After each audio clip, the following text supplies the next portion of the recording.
এই ম্যাথের ক্ষেত্রে আমরা দেখতে পাচ্ছি আমাদের এখানে একটা ত্রিভুজ এবিসি বলা আছে, যাদের শীর্ষবিন্দু এ বি সি দেওয়া আছে। পরিকেন্দ্র, ভরকেন্দ্র, লম্বকেন্দ্র বের করতে হবে। তো পরিকেন্দ্র মানে অ্যাকচুয়ালি কি? পরিকেন্দ্র আমরা জানি যে কোনো বৃত্তের বা কোনো ত্রিভুজের যে শীর্ষবিন্দুগুলো আছে সেই শীর্ষবিন্দু, তিনটা শীর্ষবিন্দু দিয়েই যাবে এরকম যে বৃত্ত, সেটাকে হচ্ছে পরিবৃত্ত বলা হয়। আর ওই পরিবৃত্তের কেন্দ্রকে বলা হয় পরিকেন্দ্র। ঠিক আছে, তাহলে আমরা জাস্ট এমন একটা বৃত্ত বের করব যে বৃত্তটা এই তিনটা বিন্দু দিয়ে যাচ্ছে। তাহলে আমরা বৃত্তের যে সাধারণ সমীকরণ আছে সেই সাধারণ সমীকরণ x square plus y square 2gx 2fy plus c equal to 0, এই সাধারণ সমীকরণকে তিনটা স্থানাঙ্ক দিয়ে সিদ্ধ করে ফেলবো। তিনটা শীর্ষবিন্দু দিয়ে যাচ্ছে। তাহলে যদি প্রথমত 1,0 দিয়ে সিদ্ধ করি, x এর মান 1 বসাবো, y এর মান 0 বসাবো, তাহলে এখান থেকে আমরা বলতে পারি 1,0 দিয়ে যদি সিদ্ধ করি তাহলে এটা হচ্ছে 1 প্লাস 0 প্লাস 2g, f এর মান তো 0, so 0 plus c equal to 0। তাহলে এখানে আমাদের থাকতেছে 2g plus c plus 1 equal to 0, এক নম্বর ইকুয়েশন।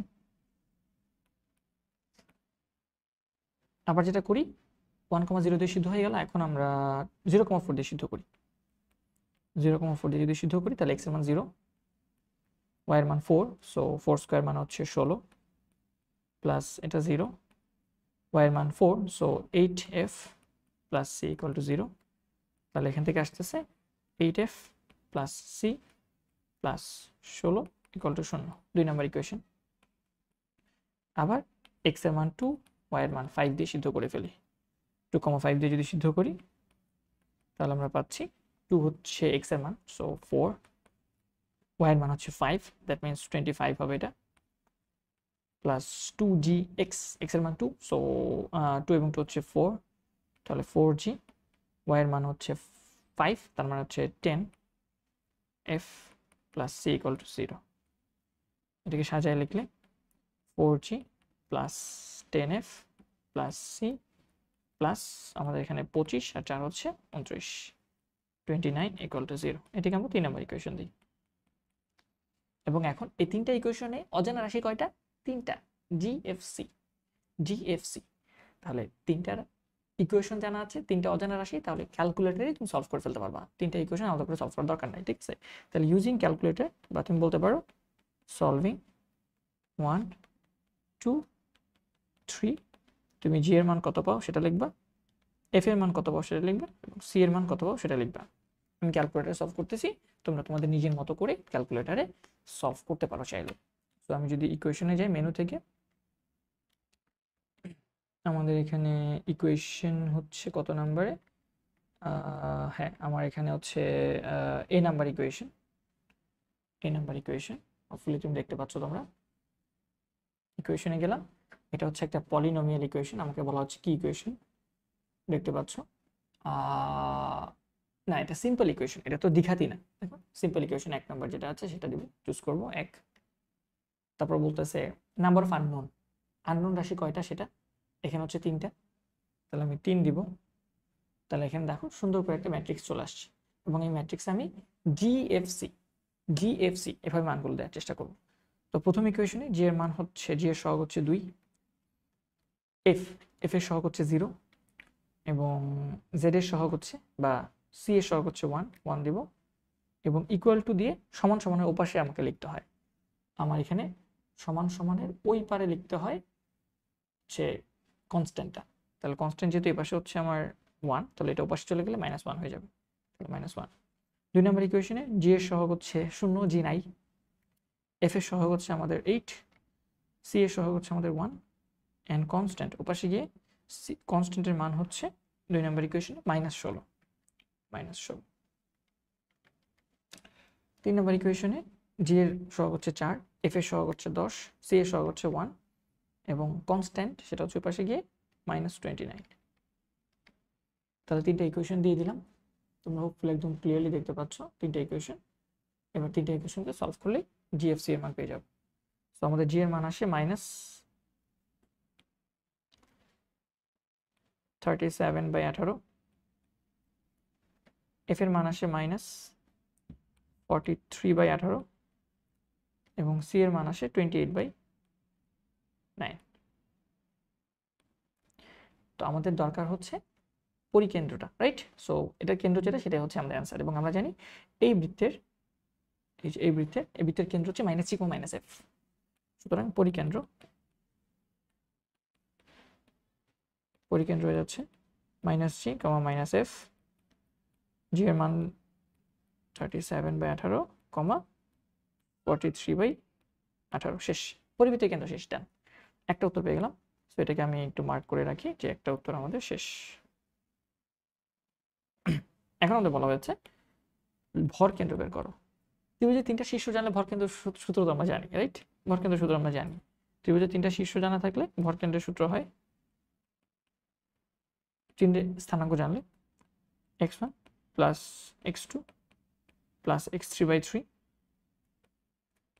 কমা y1 y2 y3/3, এটা হচ্ছে ভর কেন্দ্র।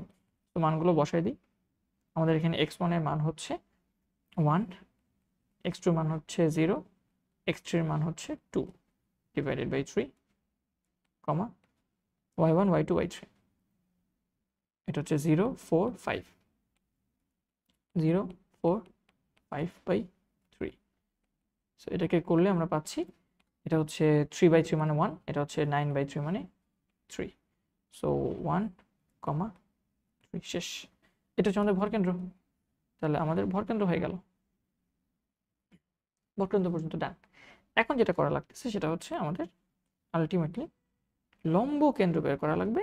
এইটা একটু টাফ হবে বা এটা একটু বড় হবে। আসলে টাফ না, বড়। আসলে লম্ব কেন্দ্র সূত্রটা কি ছিল বা লম্ব কেন্দ্রের সংজ্ঞাটা কি ছিল? একটা ত্রিভুজের শীর্ষবিন্দু দিয়ে বিপরীত বাহুর উপর যদি লম্ব আঁকো, শীর্ষবিন্দু দিয়ে বিপরীত বাহুর উপর লম্ব আঁকবা, তাহলে ওই লম্বগুলো যে বিন্দুতে ছেদ করে সেটা হচ্ছে লম্ব কেন্দ্র। ঠিক আছে? ফর এক্সাম্পল আমরা এখানে একটা যেরকম সেরকম একটা ত্রিভুজ আঁকি, যেরকম সেরকম একটা ত্রিভুজ আঁকলাম। তাহলে আমরা যদি প্রথম এই শীর্ষ থেকে একটা লম্ব টানি, এটা হচ্ছে এটা, এই শীর্ষ থেকে এখানে একটা লম্ব টানি, এই যে লম্ব টানলাম। তাহলে এই লম্বটা যদি লম্ব হয় না, এমন মনে হয় এটা মনে হয় লম্ব হবে। ধরো এটা হচ্ছে সেই লম্বটা। তাহলে যেখানে ছেদ করেছে এই যে এটাই হচ্ছে আমাদের পরিকেন্দ্র। ঠিক আছে? সো এ বি সির স্থানাঙ্ক কিন্তু দেয়া আছে। ধরো এটা হচ্ছে এ বিন্দু, এটা হচ্ছে বি বিন্দু, এটা হচ্ছে সি বিন্দু। তাহলে আমি যেটা করি, এ বি সমীকরণ নিয়ে আগে নির্ণয় করে ফেলি। এ এবং বি বিন্দুকে আমি সরলরেখার সমীকরণ, এ বি সমীকরণ বের করার পর সেটার উপর লম্ব, বা তুমি এটা চিন্তা করতে পারো এখানে একটা লম্ব আঁকো। যেই লম্ব আঁকো না কেন, লম্বগুলো ছেদবিন্দু হইতে হবে। ঠিক আছে? তিনটা লম্বর ছেদবিন্দু হইতে হবে। ওকে, সো এটাই হচ্ছে আমাদের সেই লম্ব কেন্দ্র। তাহলে আমি এবি এর সমীকরণ বের করার চেষ্টা করি আগে। এবি এর সমীকরণ আমি জানি সূত্র হচ্ছে দুই বিন্দুগামী সরলরেখার সমীকরণ, সেটা হচ্ছে x minus x1 divided by x1 minus x2 y minus y1 divided by y1 minus y2। এবং x1 y1 x2 y2 দুটি আমি জানি, x1 y1 x2 y2। তাহলে মানগুলো যদি বসাই দিই, তাহলে আমাদের ইকুয়েশনটা পাচ্ছি সেটা হচ্ছে x মাইনাস x1 এর মান হচ্ছে 1 divided by x1 minus x2 1 minus 0, y minus y1 y1 এর মান হচ্ছে আমাদের 0 divided by y1 minus y2, y1 এর মান 0, y2 এর মান হচ্ছে 4, 0 মাইনাস 4। তাহলে এখান থেকে আমি পাচ্ছি এটা হচ্ছে 1, এটা হচ্ছে মাইনাস 4। সো মাইনাস 4 দিয়ে এটাকে গুণ করলে এই বি সমীকরণ আমি পাচ্ছি। তো হোপফুলি ঠিক আছে ক্যালকুলেশন, যদি অনেক বড় ক্যালকুলেশন একটু ভুল হতে পারে, তোমরা খেয়াল করে রাখো। ঠিক আছে? বা আমি যেটা করতে পারি, হ্যাঁ তাহলে ঠিক আছে এটা করি। তাহলে minus 4x plus 4 equals to y, এবং এটাকে সাজিয়ে লিখলে আমি যেটা পাচ্ছি যে 4x plus y minus 4 equal to 0। So hopefully এটা হচ্ছে এবি সরলরেখার সমীকরণ। এবি সরলরেখার সমীকরণ হয়ে গেলে 4x plus y minus 4 equal to 0। এই সরলরেখার উপর লম্ব সি বিন্দুকে আমি সরলরেখার সমীকরণ বের করা লাগবে। সি বিন্দু কিন্তু তুমি জানো। এবং কোন সরলরেখার উপর suppose ax plus by plus c equal to 0, এই সরলরেখার উপর লম্ব আলফা বিটা বিন্দুগামী সরলরেখার সমীকরণ তোমরা জানো, মুখস্থ জানার কথা। bx minus ay equals to b alpha minus a beta. ঠিক আছে, তাহলে এটা হচ্ছে আমাদের সেই সরলরেখার ইকুয়েশন। এবং কোন বিন্দুগামী? সি বিন্দুগামী। তাহলে আলফা বিটার মান হচ্ছে, আলফা হচ্ছে 2, বিটা হচ্ছে 5। তাহলে এবি এর উপর লম্ব, এবি এর উপর লম্ব সি বিন্দুগামী 2,5 বিন্দুগামী সরলরেখার সমীকরণ হচ্ছে bx মাইনাস ay। তার মানে x এবং y এর সহগগুলো উল্টে যাবে, ইকুয়াল টু দিয়ে x আর y এর জায়গায় আলফা বিটা হয়ে যাবে। তাহলে এখানে y এর সহগ 1, x এর সহগ 4 উল্টে যাবে।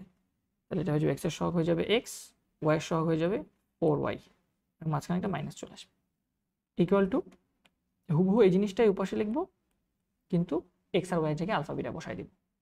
তাহলে x এর জায়গায় হবে আলফা মানে হচ্ছে 2, এবং y এর জায়গায় হবে বিটা মানে হচ্ছে 5। এটা হচ্ছে 2 মাইনাস 4 5 20। তাহলে এখান থেকে সমীকরণটা পাই x মাইনাস 4y, এপাশে আছে 2 মাইনাস 20 মানে হচ্ছে মাইনাস 18, এপাশে চলে আসছে প্লাস 18, প্লাস 18 ইকুয়াল টু 0। এটা হচ্ছে একটা লম্বের সমীকরণ। ওকে, এটা হচ্ছে একটা লম্বের সমীকরণ। এটা হচ্ছে একটা লম্বের সমীকরণ। ফাইন, তাহলে আমরা এটাকে স্ট্রোক ইরেজারই রাখি। ফাইন, একটা লম্বের সমীকরণ হয়ে গেছে, এটা হচ্ছে এটা। ওকে, আরেকটা লম্ব লাগবে। আরেকটা লম্ব তোমাদের যেভাবে খুশি সেটা বের করতে পারো। আমি যেটা করতে পারি, ধরো সাপোজ আমি বিসি এর সমীকরণ বের করতে পারি। বিসি বাহু সমীকরণ বের করে ফেললাম, তারপর এই বিন্দুগামী যে লম্ব আছে সেটা সমীকরণ বের করব, তারপর এই লম্বটা আর ওই লম্বটা যেখানে ছেদ করতেছে সেটা বের করে ফেলবো। ঠিক আছে, তাহলে এবার বিসি এর সমীকরণ।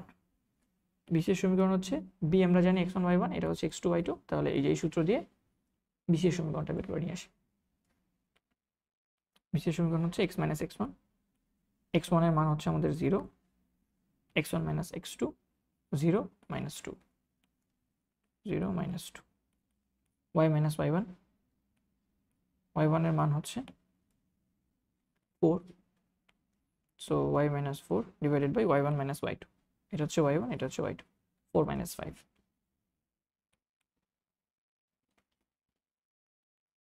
এখান থেকে আমরা সমীকরণটা পাই, সেটা হচ্ছে কত? দেখো 4 মাইনাস 5 মানে হচ্ছে -1, -1 এর সাথে x গুণ হবে, আর -2 এর সাথে এটা গুণ হবে।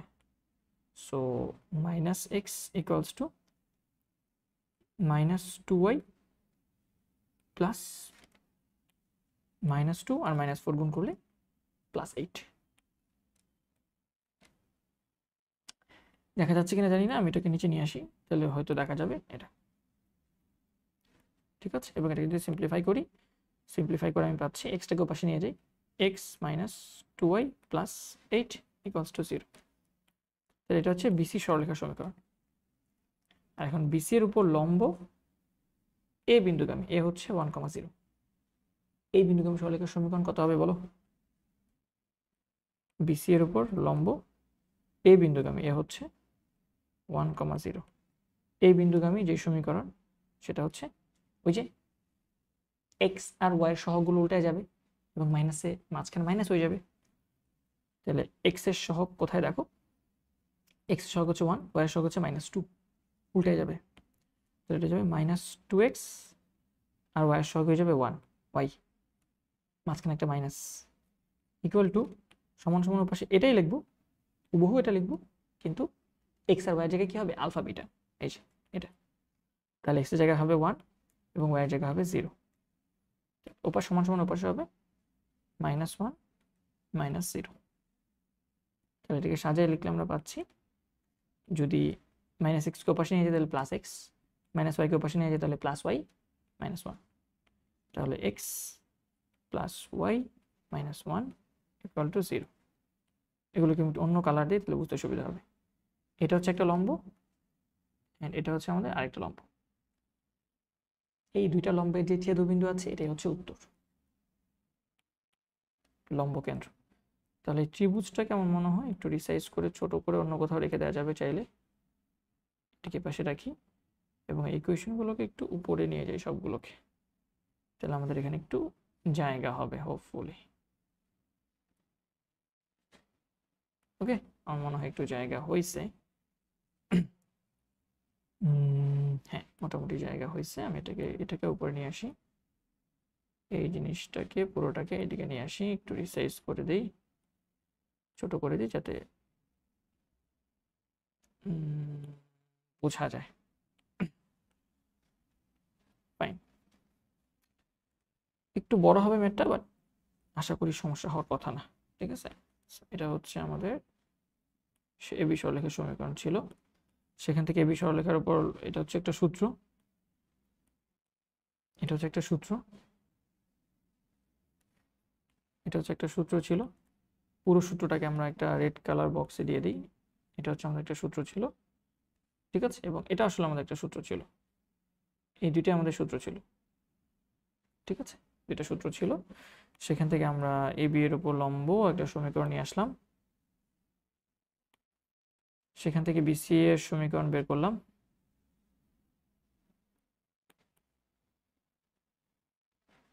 বিসি এর সমীকরণ পেয়ে গেলাম।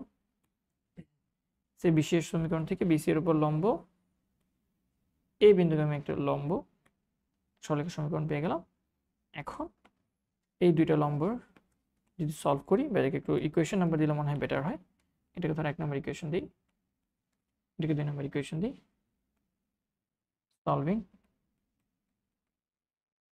1 and 2, ক্যালকুলেটারে সলভ করে ফেলি দ্রুত।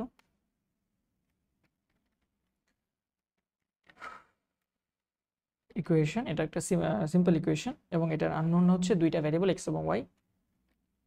এবং এই ক্ষেত্রে জাস্ট ইকুয়েশনের মধ্যে মানগুলো বসাই দিলে হয়ে যাবে। ঠিক আছে, আমার এই ক্যালকুলেটর, তোমরা অন্য ক্যালকুলেটারে সলভ করো। তাহলে এক্স এর সহগ হচ্ছে এখানে আমাদের বলতে পারি প্রথমটাতে 1, ওয়াই এর সহগ হচ্ছে -4, এবং কনস্ট্যান্ট ইকুয়াল টু ওপাশে গিয়ে মান দিতে হবে। সো এটা হচ্ছে -18। পরেরটা ইকুয়েশন এক্স এর সহগ 1, ওয়াই এর সহগ 1, এবং কনস্ট্যান্ট হচ্ছে ওপাশে গেলে +1। সো -14/5। আর হচ্ছে আচ্ছা, হোপফুলি কি ঠিক আছে, আমি একটু ক্রস চেক করে নেবো, কারণ এটা যেহেতু বড় একটা ম্যাথ, একটু ভুল টুল হতেই পারে। প্রথম সমীকরণটা এবি এর উপর লম্ব আমাদের ইকুয়েশন আসতেছে x - 4y + 18 = 0, ঠিক আছে। এবং বিসি এর সমীকরণ সেটাও আমাদের ঠিক আছে, x - 2y + 8 = 0। এবং বিসি এর উপর লম্ব 1, 0 এই বিন্দুগামী সরলরেখার যে সমীকরণ সেটা হোপফুলি ঠিক আছে, সেটা হচ্ছে 2x। আমরা কি ঠিক করেছি? হ্যাঁ, দেখি তো, আমরা x এবং y এর সহগ তো উল্টাই দিছি। আচ্ছা, এখানে তো 2 দেইনি, এই কারণে একটু ভুল হয়েছে, দেখছো? x এবং y এর সহগ উল্টে যাবে না, x এর সহগ 1, y এর সহগ -2, কিন্তু -2 দেই নাই এখানে, তাহলে এখানে -2 হবে। y এর সহগ ঠিক আছে, y এর সহগটা 1 হয়ে যাবে, মাইনাসের মাঝখানে মাইনাস হবে, এবং এখানে -2 হবে। ওকে, সো এখানে আমাদের -2 হওয়ার কথা, ঠিক আছে না? x এর জায়গায় হ্যাঁ -2 হবে। তাহলে ইকুয়েশনটা আসতেছে আমাদের -2x অবশ্যই চলে যাবে, +2x হয়ে যাবে, এটা হয়ে যাবে 2x + y - 2 = 0। এখন ক্যালকুলেশন ইকুয়েশন সলভ করো, ঠিক আছে। একটা পলিনোমিয়াল ইকুয়েশন, একটা হচ্ছে x এর সহগ 1, y এর সহগ -4, এবং এটা হচ্ছে -18। এখানে x এর সহগ হচ্ছে 2, y এর সহগ হচ্ছে 1, এটা হচ্ছে 2। তাহলে -10/9, 38/9 হয়ে গেছে। তাহলে x এর মান আসতেছে -10/9, এবং y এর মান আসতেছে 38/9। ঠিক আছে, শেষ। এটাই হচ্ছে আমাদের লম্ব কেন্দ্র, ঠিক আছে। এটাকে আমরা সবুজ দিয়ে বা এই কালার দিয়ে বলে দিতে পারি, এটা হচ্ছে আমাদের লম্ব কেন্দ্র, ঠিক আছে। লম্বগুলো যেমন ছেদ করে সেটা হচ্ছে লম্ব কেন্দ্র। হোপফুলি আমরা এটা বুঝতে পারছি। ধন্যবাদ সবাইকে।